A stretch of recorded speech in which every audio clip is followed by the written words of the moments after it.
जय मसीह की। Praise the Lord.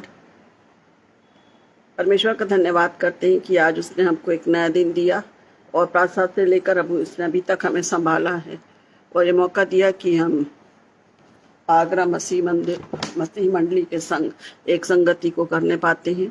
ये समय हमारे लिए ठहराया गया है प्रियो, इसके लिए हम परमेश्वर का धन्यवाद करते हैं और विश्वास करती हूँ कि आप सभी स्वस्थ और भले चंगे होंगे और अपनी जो जवाबदारियों को जो प्रभु ने दिया है, जो सेवा के रूप में है, परिवार के रूप में है, कलीसिया के रूप में है, उन सबको आप अच्छे से निभा रहे होंगे। तो मैं पुनः आप सभी का आगरा मसीह मंदिर की इस सुंदर संगति में, इस पेज में आप सभी का हृदय से स्वागत करती हूँ। परमेश्वर पिता की उत्तम आशीषों की कामना आप सभी के लिए करती हूँ, आप सभी की प्रार्थनाओं के लिए, आप सभी के प्रेम के लिए जो आप प्रार्थना के द्वारा मुझे उठाते हैं, उसके लिए मैं आपको हृदय से धन्यवाद देती हूँ। सभी बातों में हमारे प्रभु को आदर महिमा सम्मान मिले, क्योंकि यदि हम हैं, आज हम इस पृथ्वी पर हैं तो उसके अनुग्रह के द्वारा हैं, हम मिटने गए उसकी महाकरुणा का फल है। तो पुनः आप सभी को प्रेज द लॉर्ड, जय मसीह की मैं धन्यवाद देती हूँ हमारे आदरणीय पास्टर अनुपम डेविड और उनकी पत्नी के लिए, उनके प्रेम के लिए और इस सुंदर संगति में मुझे मौका देने के लिए मैं आप सभी का हृदय से धन्यवाद देती हूँ। बहुत उत्तम आशीषों को मांगती हूँ, क्योंकि आप जिस उत्साह के साथ परमेश्वर के बल पाकर इस मिनिस्ट्री को चला रहे हैं, निश्चित बहुत सा फल जो परमेश्वर चाहता है वो आपके द्वारा प्रभु को आप वो समर्पित कर रहे हैं। तो प्रभु आपको, आपके परिवार को आशीषित करें, इस मिनिस्ट्री को आशीषित करें और हम यही प्रार्थना करते हैं कि प्रभु निरंतर आपको बल और सामर्थ्य दें, ताकि जो काम, जो बीड़ा आपने उठाया है उसमें आप हमेशा आगे बढ़ते जाएं। सो पुनः धन्यवाद के साथ हम आज की सुंदर संगति को आरंभ करेंगे और आज के लिए जो वचन मैंने लिया है प्रियो, वो है भजन संहिता 121। भजन संहिता 121। और यदि आप इसमें जुड़ गए हैं या फिर आप लोग सुन रहे हैं जहाँ भी हों, मैं चाहूंगी कि हम इस वचन को एक साथ पढ़ें। भजन संहिता 121 उसका 1 से लेकर 8 तक, साम 121 वर्सेस 1 to 8। और आज का विषय जैसा यहाँ पर लिखा हुआ है, मैं अपनी आंखें पर्वतों की ओर लगाऊंगा, मुझे सहायता कहाँ से मिलेगी। जिस विषय पर आज हम मनन करेंगे वो है सहायता, मदद या फेवर। हेल्प नहीं, फेवर। हम इस चीज के लिए हमें सहायता और मदद कहाँ से मिलेगी। हेल्प को भी ले सकते हैं, पर इसके जो करंट जो इंग्लिश में जो मिला है, हेल्प के साथ फेवर भी है कि प्रभु यदि हमारी ओर है, हमारी मदद करता है, तो हम उसके लिए वो हमको अपनी योजना के अनुसार काम में लाता है। सो जो भी हो, पर हमारा विषय है सहायता और हम बिना प्रभु की सहायता से हम कुछ भी नहीं कर सकते। इसलिए दाऊद राजा इस वचन को कहता है, मैं अपनी आंखें पर्वतों की ओर लगाऊंगा, मुझे सहायता कहाँ से मिलेगी। मुझे सहायता यहोवा की ओर से मिलती है, जो आकाश और पृथ्वी का करता है। वो तेरे पांव को टलने ना देगा, तेरा रक्षक कभी न ऊँगेगा। सुन, इस्राएल का रक्षक ना ऊँगेगा न सोएगा। यहोवा तेरा रक्षक है, यहोवा तेरे दाहिनी ओर तेरी आड़ है। ना तो दिन को धूप से और न रात को चांदनी से तेरी कुछ हानि होगी। यहोवा सारी विपत्ति से तेरी रक्षा करेगा, यहोवा तेरे प्राण की रक्षा करेगा। यहोवा तेरे आने और जाने में तेरी रक्षा अब से लेकर सदा तक करता रहेगा। परमेश्वर इन वचनों के पढ़े जाने पर आशीष दे और हम छोटी प्रार्थना के साथ अपने आप को प्रभु के हवाले करें, ताकि उसका आत्मा हमारी अगुवाई करे कि आज जो सहायता वो हमको जो दे रहा है, जो सहायता जो उसकी ओर से मिलती है प्रियो, हम उस सहायता के द्वारा अपने कदमों को उसकी ओर बढ़ाने पाएं। यहोवा का धन्यवाद करो, क्योंकि वो भला है और उसकी करुणा सदा की है। हे मेरे मन, यहोवा को धन्य कहे और जो कुछ मुझ में है वो उसके पवित्र नाम को धन्य कहे। हे मेरे मन, यहोवा को धन्य कहे और उसके किसी उपकार को ना भूलना। मेरे दयालु और प्रेम पिता परमेश्वर, इस सुंदर संध्या के समय हम आपके पवित्र चरणों के पास आते हैं। धन्यवाद धन्यवाद धन्यवाद, स्तुति महिमा आपको देते हैं खुदावन, क्योंकि आप धन्यवाद और स्तुति का अतियोग मेरे जीवित सामर्थ्य पिता, पुत्र, पवित्र आत्मा है। धन्यवादित हैं प्रभु कि आपने आज के दिन में प्रातः से लेकर अभी तक हम सभी को संभाला है और इस सुंदर मौका दिया प्रभु कि हम आगरा मसीही मंडली के संग एक संगति को करने पाते हैं। हम धन्यवाद देते हैं आपके दास और दासी के लिए, सेवक और सेवकों के लिए, जिनके द्वारा आपने इस इस पेज को बनाया है, इस काम को सौंपा है।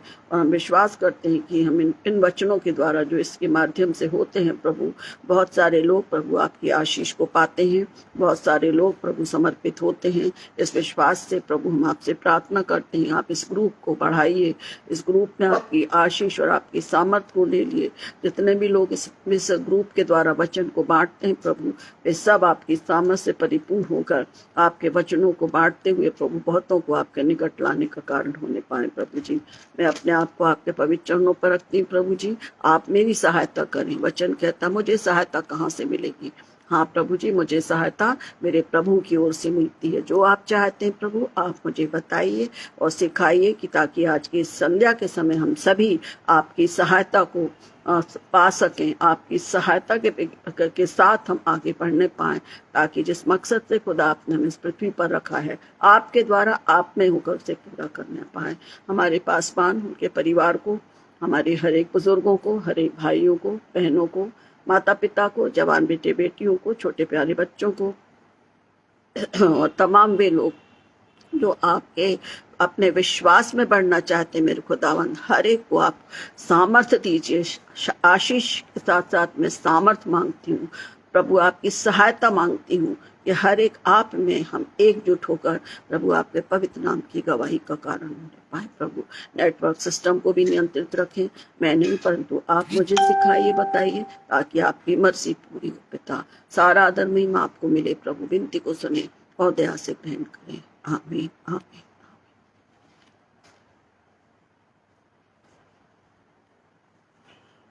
एक बहुत सुंदर गीत है जो हम अपने आदरणीय रेवरेंड अनिल कांत जी के द्वारा सुनते हैं और वो इससे संबंधित है, इसलिए मैं उस गीत को गाऊंगी। कोशिश करूंगी कि अच्छे से गाऊं और जैसा भी गला है पर परमेश्वर की स्तुति हो, और आप लोग भी गाएं ताकि हम वचन के लिए तैयारी को करें। और तो हम धन्यवाद देते हैं हमारे आदरणीय जो पासवान हैं अनिल कांत जी, जो बहुत से गानों को गाते हैं उनकी सेवकाई के लिए, जो बाहर और अपने स्थान पर करते हैं। हम उनका धन्यवाद करके उनकी और भी उनकी मिनिस्ट्री की और भी आशीष को चाहते। तो आप सभी को ये गीत आता होगा, और यदि आपको आता है तो जरूर गाएं, क्योंकि मुझे सहायता यहोवा की ओर से मिलती है।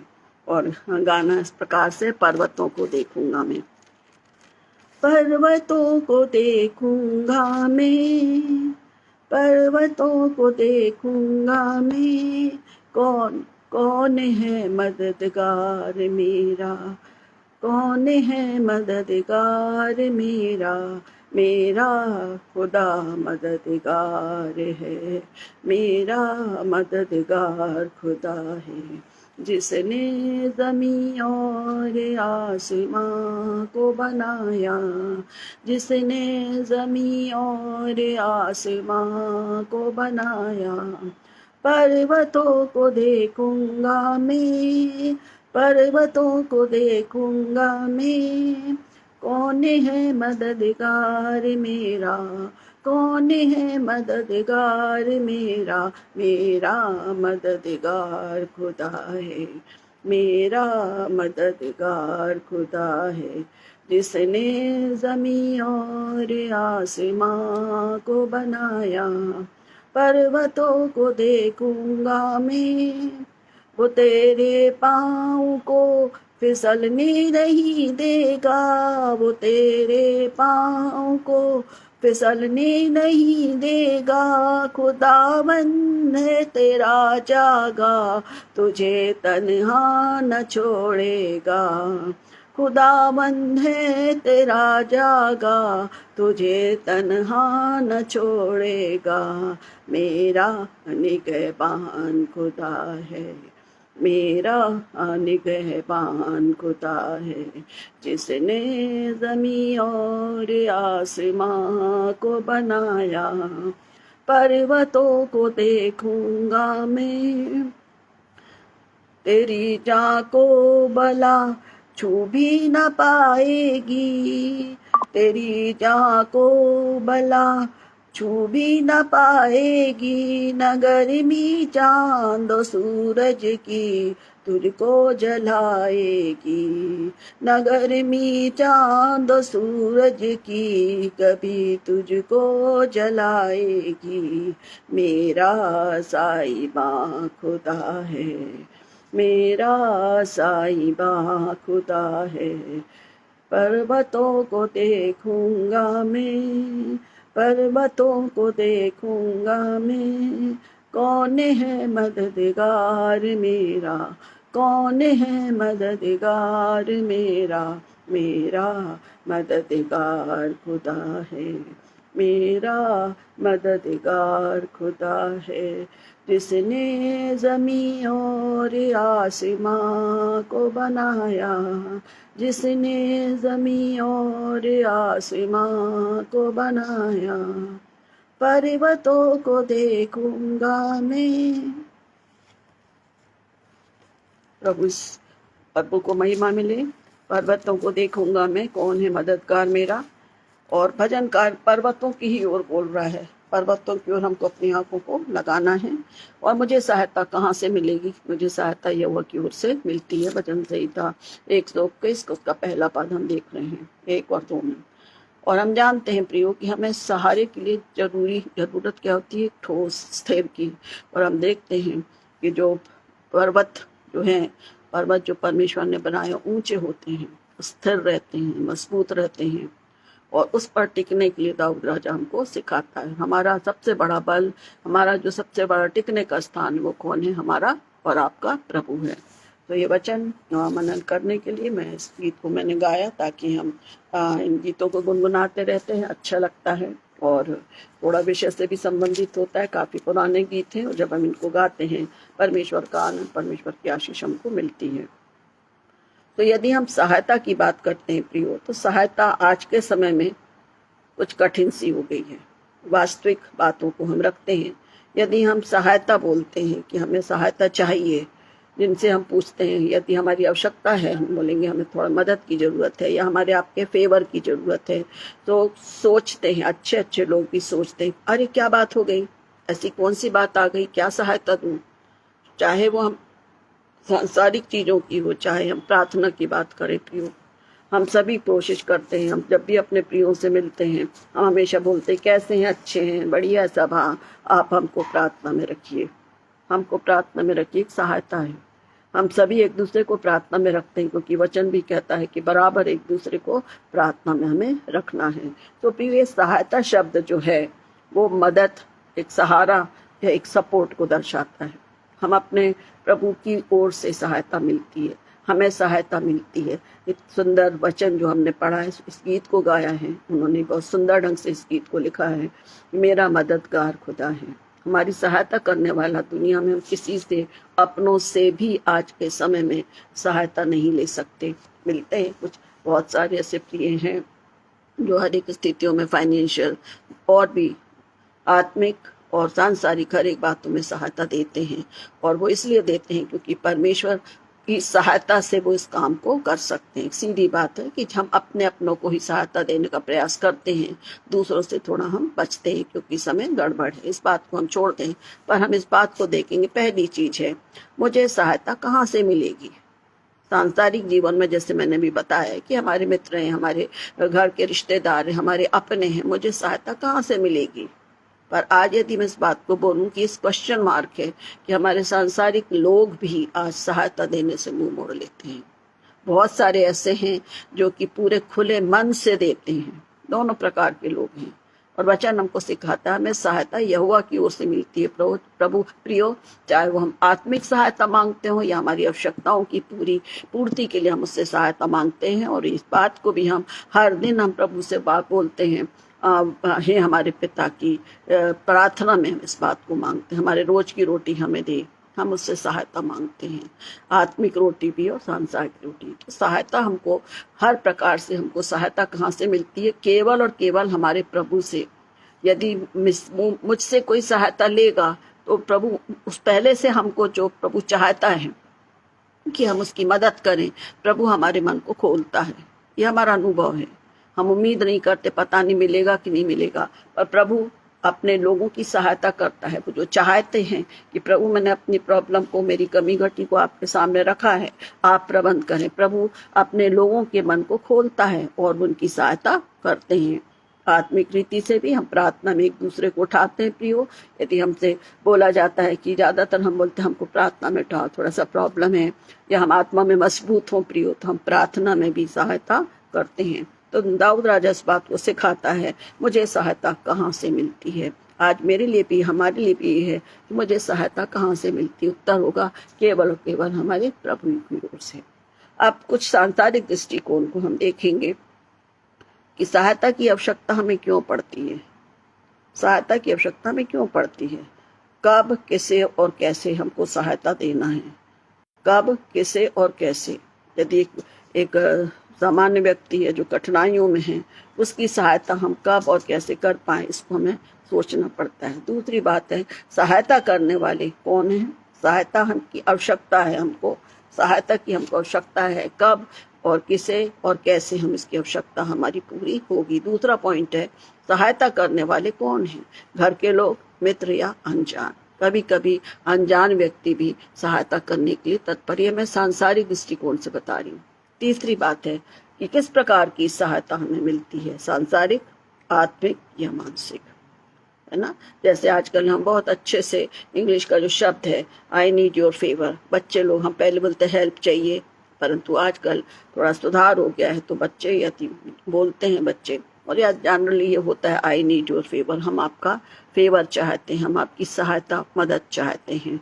और इस प्रकार हम अपनी जो आवश्यकता है उसको हम अपने प्रियों के सामने रखते हैं।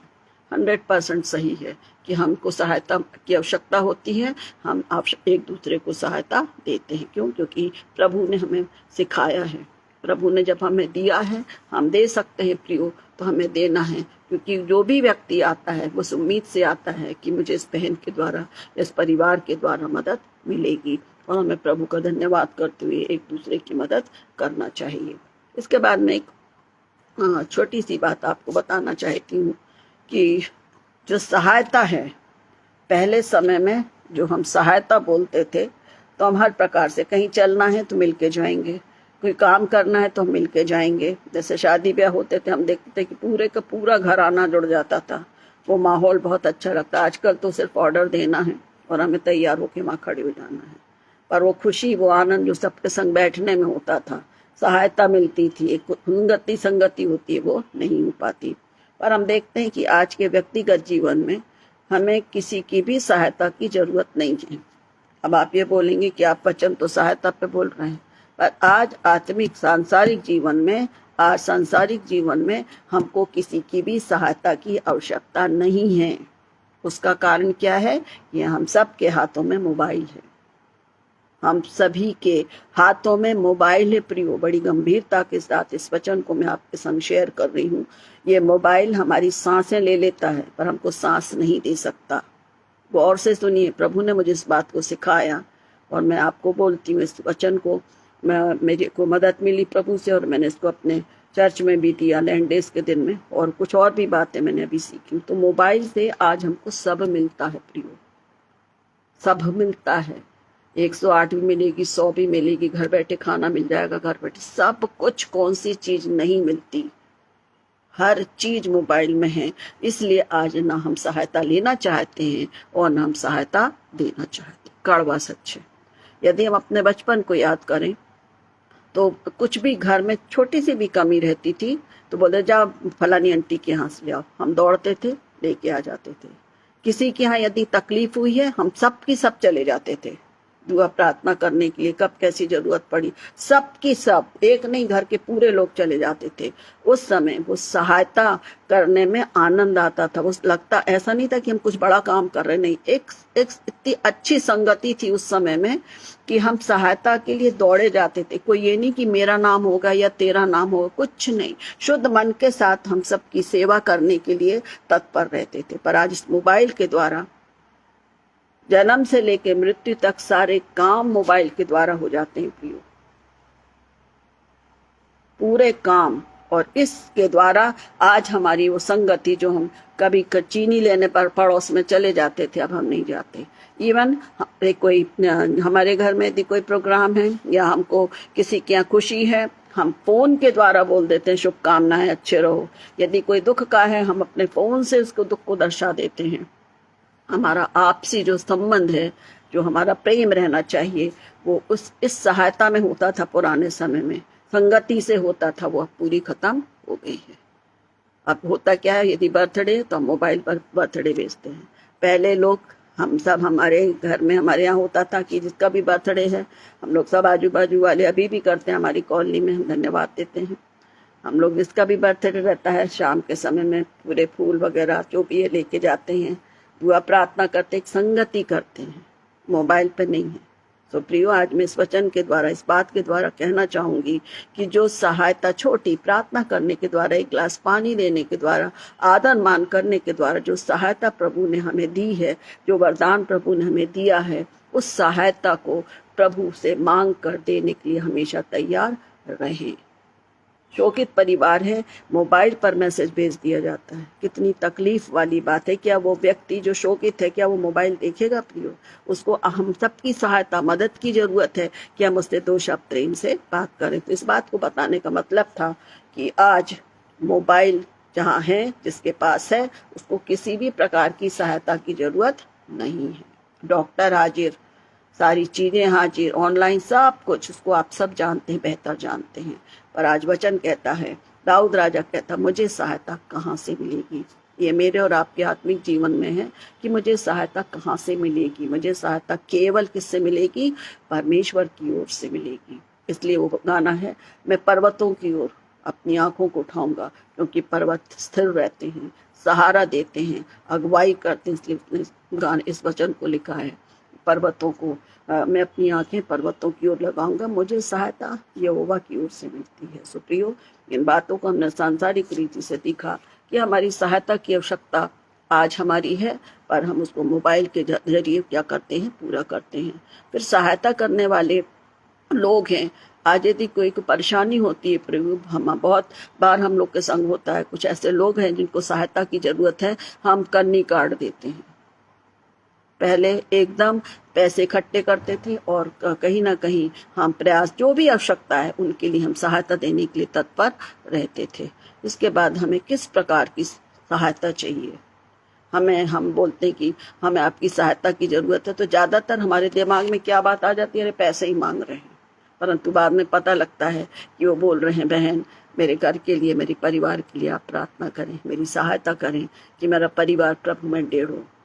सांसारिक बातों के बगैर हम कुछ भी नहीं करते।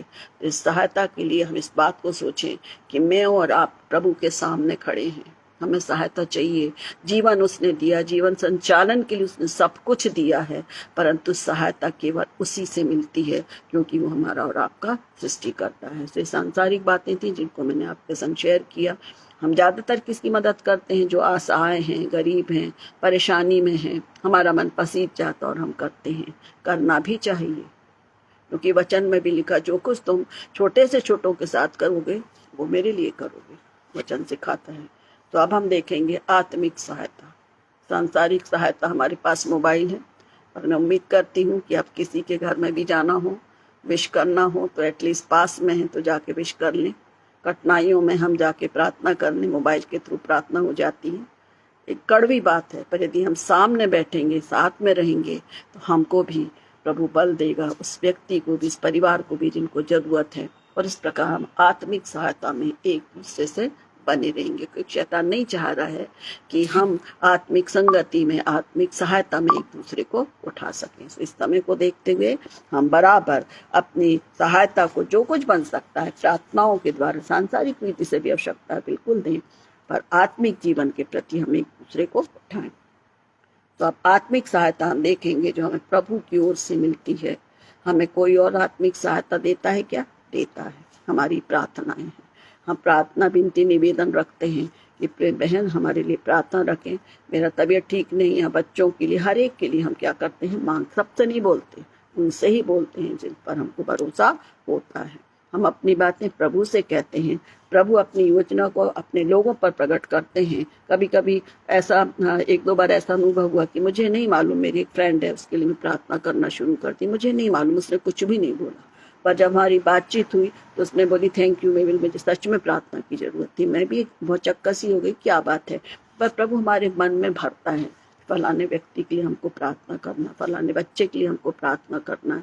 जब हम प्रभु में रहते हैं, जब हम प्रभु से सहायता लेते हैं प्रियो, तो प्रभु पूरी सहायता हमको देता है, ना सिर्फ हमारे लिए पर उनके उन बच्चों के लिए, उन लोगों के लिए जो उसकी ओर अपनी आंखों को निहारते हैं। सबसे पहले हम देखेंगे सहायता का उत्पत्ति 2 और 18 से 20 में आत्मिक सहायता के विषय में हम सीखेंगे।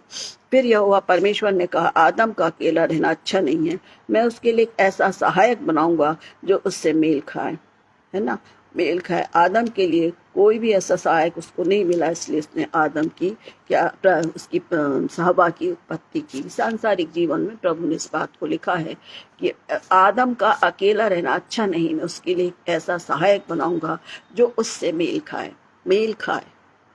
हम एक दूसरे को समझें, एक दूसरे के अनुसार एक दूसरे के संग एडजस्ट करें, इसलिए परमेश्वर ने क्या किया, सहायक बनाया उसका, उसकी सहायता करने के लिए।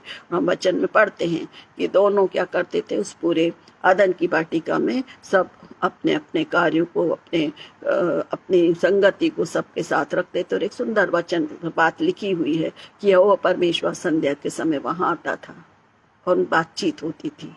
कितना सुंदर समय होगा वो।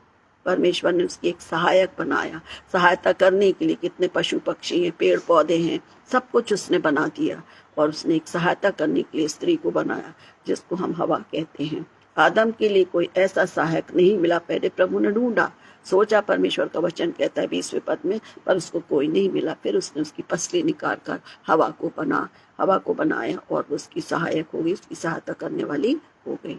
आज पति पत्नी को भी परमेश्वर ने, हम बोलते हैं ना कि पति और पत्नी जो विवाह है वो परमेश्वर की ओर से जोड़ा जाता है और हमको एक दूसरे के सहायक बनना है। जब हम एक दूसरे के सहायक बनते हैं तो हमारा परिवार आशीषित होता है। पर यदि हम एक दूसरों की त्रुटियां निकालेंगे तो हमारा सारा जो भी प्रॉब्लम्स हैं वो क्रिएट होती है और हमारा घर बर्बाद होता है। आजकल आधुनिक युग में यही होता है। पर प्रियो, हम अपने परिवार की प्रार्थना करें। प्रभु ने हमको रखा है, हमको बनाया है, हमको जोड़ा है, हमारा घराना बाल बच्चे दिए हैं प्रभु।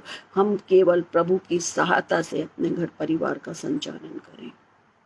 सारी चीजों का देने वाला मेरा खुदा है, पर हम बिना उसकी सहायता के हम कुछ नहीं कर सकते। हम बहुत जगह देखते हैं आजकल, यदि बच्चों का जॉब है, हम बहुत जगह रिकमेंड लगाते हैं, अरे सबसे बड़ा तो वो है ना, उससे सहायता लें। बहुत होता है, धीरज रखना पड़ता है। हम धीरज नहीं रखते और हम सोचते हैं प्रभु अभी तक तो प्रबंध नहीं हुआ, 2 साल हो गए, नौकरी चाहिए, ये होना। हर एक बात का समय निर्धारित है और हम जब उसको पुकारते हैं वो हमारे पुकारने से पहले अपने काम को करता है, बशर्ते हम उस पर निर्भर रहें और ये जान लें कि मुझे सहायता यहोवा की ओर से ही मिलनी है, मनुष्य की ओर से नहीं मिलनी है। दूसरा वचन हम देखेंगे, व्यवस्था विवरण 33 और 29। इसमें लिखा है, इस्राएल तू क्या ही धन्य है, हे यहोवा से उद्धार पाई हुई प्रजा, तेरे तुल्य कौन है। वो तो तेरी सहायता के लिए ढाल है और मेरे प्रताप के लिए तलवार है, तेरे शत्रु उसको सराहेंगे। यहाँ पर हम व्यवस्था विवरण में देखते हैं कि जो व्यवस्था परमेश्वर ने दी थी और उस बात को समझा रहा है कि हे यहोवा से उद्धार पाई हुई प्रजा, इस्राएल के लोग जो उससे प्रजा पाए हुए थे।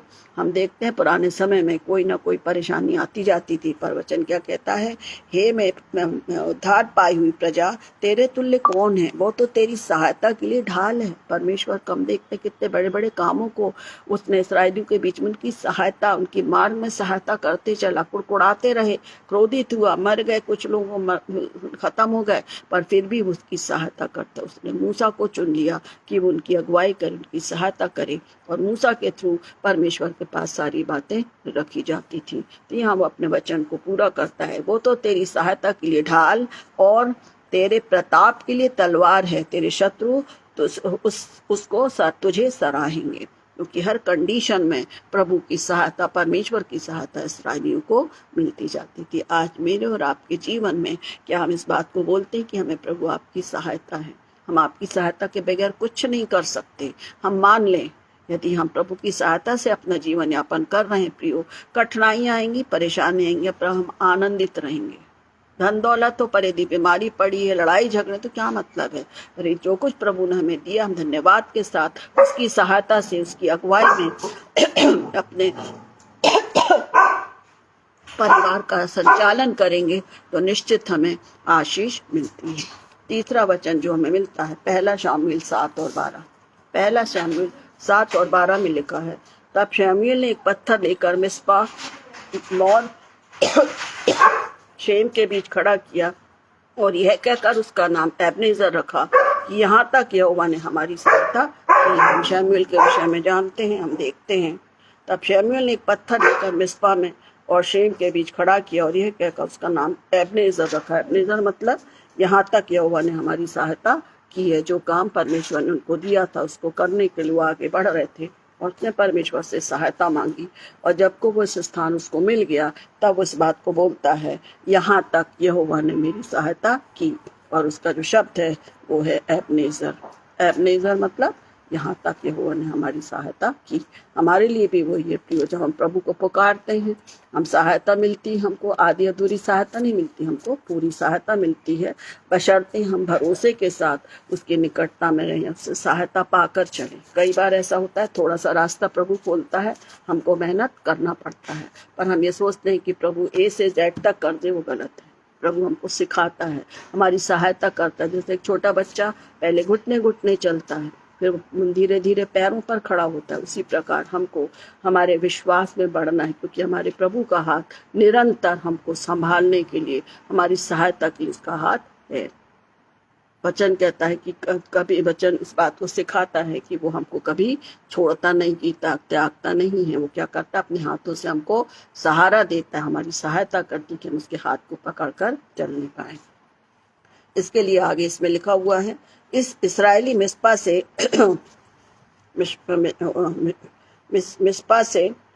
मिस्पा पे उन्होंने उपवास किया। शमूएल ने कहा कि शमूएल ने चिल्लाकर परमेश्वर से कहा, परमेश्वर को दुहाई देना ना छोड़ें। उसने सबसे बोला कि जो हमारे लिए परमेश्वर ने यहाँ तक हमारी अगुवाई की है। पहला शमूएल 7 और 12, उसके आगे को मैं पढ़ रही हूँ कि जब उसने शमूएल ने जो मिस्पा के समय में था उपवास किया, और शमूएल ने कहा कि परमेश्वर से दुहाई देना ना छोड़ो, जिससे वो हमको पलिश्तियों से बचा रखे। हम क्या करते रहें, परमेश्वर को पुकारते रहें, हम परमेश्वर से सहायता मांगते रहें। हम देखते हैं कि जब उन्होंने मांगा तब प्रभु ने, परमेश्वर ने उनकी सहायता की, और उनको जो पलिश्ती से उनसे उनको क्या किया, उनकी सहायता करके उनको जयवंत किया। सहायता मांगे, वैसे भी परमेश्वर उनके साथ था, पर दाऊद राजा शमूएल क्या बोल रहे हैं, मांगो, परमेश्वर से सहायता मांगो। और उसने इस बात को जो शब्द दिया है एबनेजर, मतलब यहाँ तक यहोवा ने हमारी सहायता की है, तो हमें उस सहायता को लेकर बराबर चलना है।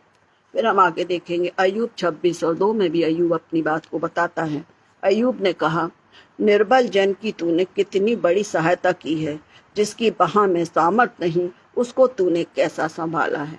अय्यूब के जीवन में भी हम देखते हैं कठिनाइयों पर कठिनाइयां थी प्रियो। हम इमेजिन नहीं कर सकते हैं कि किस प्रकार की वो स्थिति में थी। जब वचन पढ़ते हैं कि वो ठीकरे लेकर अपने घाव को खुजाता था, कितनी तकलीफ होगी हमको। छोटा सा यदि एक थोड़ा सा फोड़ा हो जाता है, छोटा सा कट हो जाता है, उसी में हम परेशान, तो पूरा शरीर घाव से भरा है। फिर भी वो क्या कह रहा है, अय्यूब ने कहा, निर्बल जन की तूने कितनी बड़ी सहायता की। क्योंकि अय्यूब क्या था, सारी पृथ्वी पे सबसे खरा व्यक्ति था। उसने इतनी तकलीफों में भी परमेश्वर को नहीं बोला, कुछ भी नहीं बोला, इसलिए वो क्या धन्यवाद दे रहा है। वो कह रहा है कि निर्बल जन की तूने कितनी बड़ी सहायता की, छोटी सी नहीं करी, बड़ी सहायता करी, जिसकी बाह में सामर्थ नहीं उसको तूने कैसे संभाला है। कितनी खुशी की बात है, कितना सामर्थ का ये वचन है प्रियो, कि हम अपनी कठिनाइयों में, हम अपनी निराशाओं में, हम अपने सांसारिक लोगों से सहायता की मांग करते हैं, जबकि हमें कायदे से घुटनों पर आकर प्रभु से सहायता मांगनी है। फिर प्रभु जिस व्यक्ति को ठहराता है हमारी सहायता करने के लिए, वो हमारे पास स्वयं आएगा। देखिए, हमें तो उम्मीद ही नहीं थी कि हमको ऐसा होगा, परमेश्वर हमारे लिए प्रबंध करता है। इस प्रकार हम दाऊद राजा अयूब के समान हम धन्यवाद दें कि तूने कितनी बड़ी सहायता की, निर्बल जन की तूने कितनी सहायता की। आज मैं और आप जीवन में हैं प्रभु जी, इस जीवन को जी रहे हैं, हर क्षण हमें सहायता की जरूरत है। कोई भी ऐसा व्यक्ति नहीं है जिसको सहायता की जरूरत नहीं है। मोबाइल को छोड़ दें और इस बात को ध्यान रखें कि हमारे प्रभु ने हमारी सहायता के लिए बहुत लोगों को रखा है। हम अपने पर निर्भर होना ना सीखें, हम प्रभु पर निर्भर रहें, तभी हम उसके लिए काम आ सकेंगे। अपनी आंखों को पर्वतों की ओर हमें लगाना है, हमें यहाँ वहाँ नहीं ताकना है, क्योंकि हमारा प्रभु का हाथ हमेशा हमारे लिए बड़ा है। देखते हैं भजनकार क्या कहता है। भजन संहिता 22 और 19 में लिखा है, परंतु हे यहोवा तू दूर ना रहे, हे मेरे सहायक मेरी सहायता के लिए फुर्ती कर। हम दाऊद के विषय में भी जानते हैं, दाऊद ने इस भजनों को लिखा है परमेश्वर की सामर्थ से, क्योंकि परमेश्वर ने उसको वरदानों से भरा था। वो भी टेम्पटेशन में आया, वो भी ऐसी स्थिति में आ गया, पर उसने क्या कहा, ऐसे ही नहीं छूट गया, एक जगह नहीं बैठ गया, पर उसने पुकारा, परमेश्वर को पुकारा और पुकार के उसको सहायता मिली। इसलिए वो भजन संहिता 121 में कहता है, मुझे सहायता कहाँ से मिलेगी। वो लिखने वाला ही अपने आप को प्रकट कर रहा और यहाँ इस बात को कह रहा है, हे मेरे सहायक मेरी सहायता के लिए फुर्ती कर। मेरी बहन मेरी मदद कर दे, मेरा भाई मेरे लिए मदद कर दे। मदद के लिए मन खोलने वाला केवल प्रभु है। हम मनुष्य पर भरोसा ना रखें कि खुदा पर भरोसा रखें, क्योंकि जीवन की एक एक आशीषों को देने वाला, कठिनाइयों में हमारे आंसुओं को पहुंचने वाला, अपनी कुप्पी में रखने वाला केवल एक है, वो हमारा प्रभु है।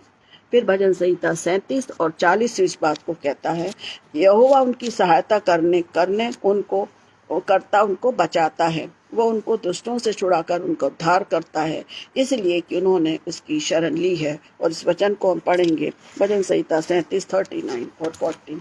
भजन संहिता 39 और 40 में हम देखते हैं और सुंदर बात बताई गई है।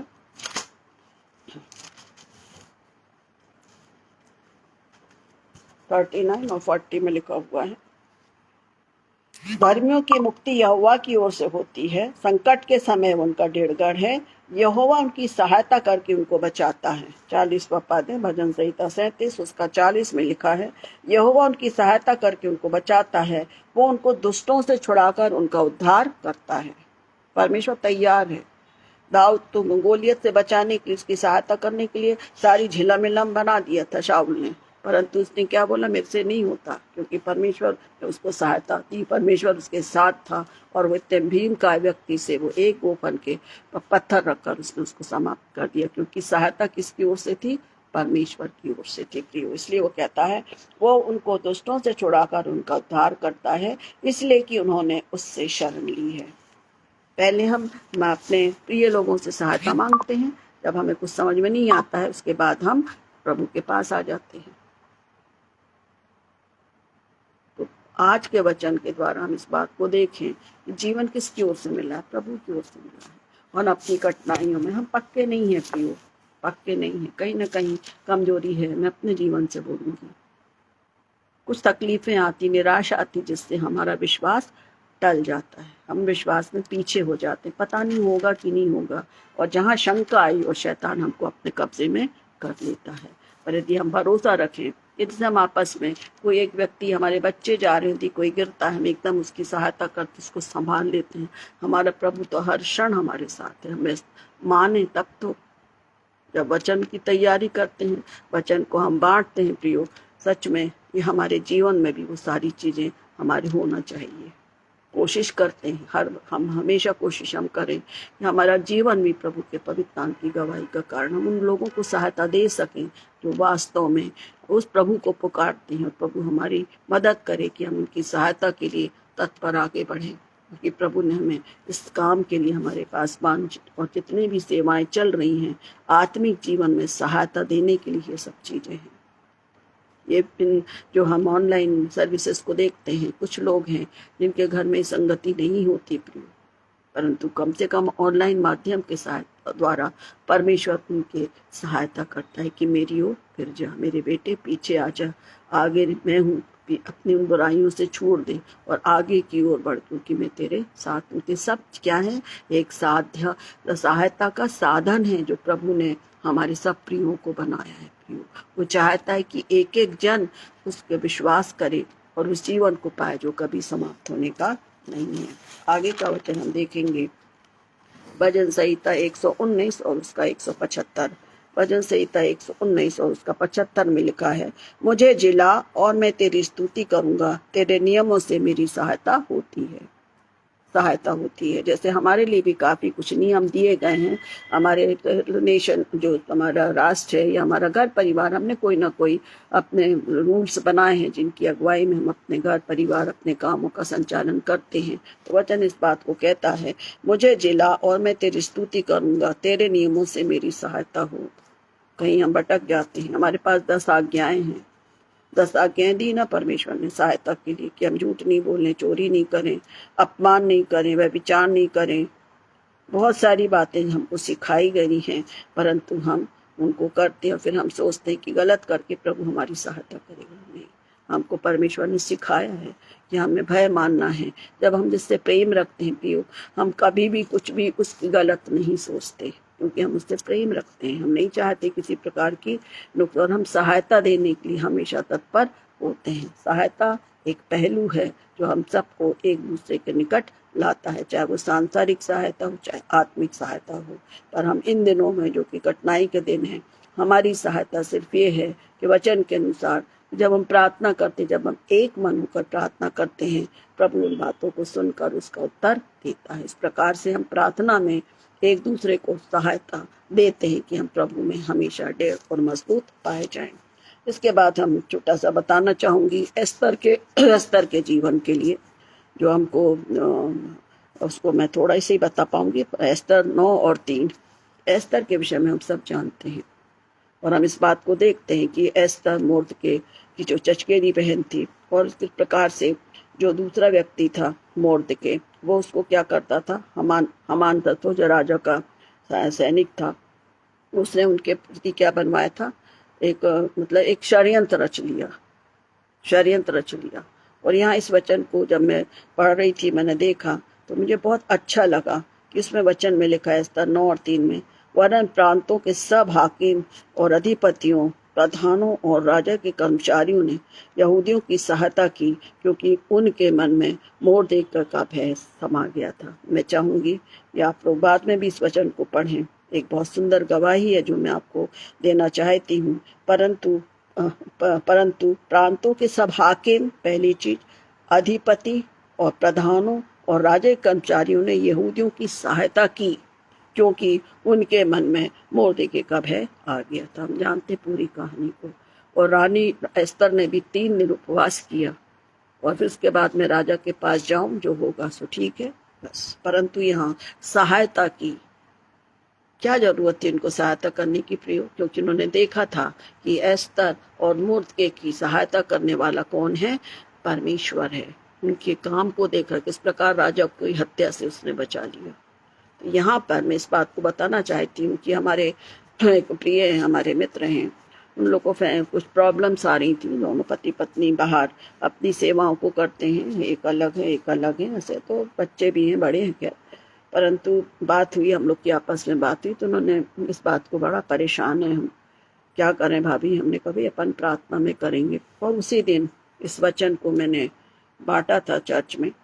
तो मैंने कहा मुझे प्रभु सिखा रहा है, मैं तुमको भी बोल रही हूँ कि किसी के भी पास जाने की जरूरत नहीं है। हमारी कोई प्रॉब्लम होती तो हम सोचते इससे पूछ ले, उससे पूछ ले। मैंने कहा मेरे को उसी समय, इसलिए मैं आपको बता रही हूँ, उसी समय चर्च के बाहर निकलते ही मैंने उस बहन से कहा, तुम किसी के पास नहीं जाओ, तुम सीधे जो भी आपका एजुकेशन डिपार्टमेंट का हेड है उसके पास जाओ, और मैं आपको बताती हूँ कि उनकी समस्या का हल निकल गया। और ये वचन की आशीष उनको मिलने पाई। परंतु प्रांतों के सब हाकिम और अधिपति, हमारी प्रॉब्लम्स आती हैं प्रियो, अभी हमारे पास पाने बहुत सी प्रॉब्लम आती होंगी। हम एक उससे सहायता इससे सहायता नहीं, हम उस व्यक्ति के पास जाएं जो उस पूरे कार्य को देख रहा है, क्योंकि वचन कहता है कि परमेश्वर, इतने लोगों ने एस्तर की सहायता की। कितनी अद्भुत बात है। कितने लोग, कर्मचारी थे यहाँ बता रहे हैं, कर्मचारी, यहूदियों, अधिपति और प्रधानों ने, सब ने उसकी सहायता की। तो आज यदि हमारे पर्सनल जीवन में हमारी सेवाओं के दौरान कोई प्रॉब्लम आती है तो हम उस अधिकारी से मिलें जो उस काम को देखता है, क्योंकि उसके मन में परमेश्वर मदद करता है, अपनी बातों को डाल देता है कि मेरे बेटे की, मेरे लोगों की आप सहायता करें। ये वचन आज के समय में हम सबके लिए जरूरी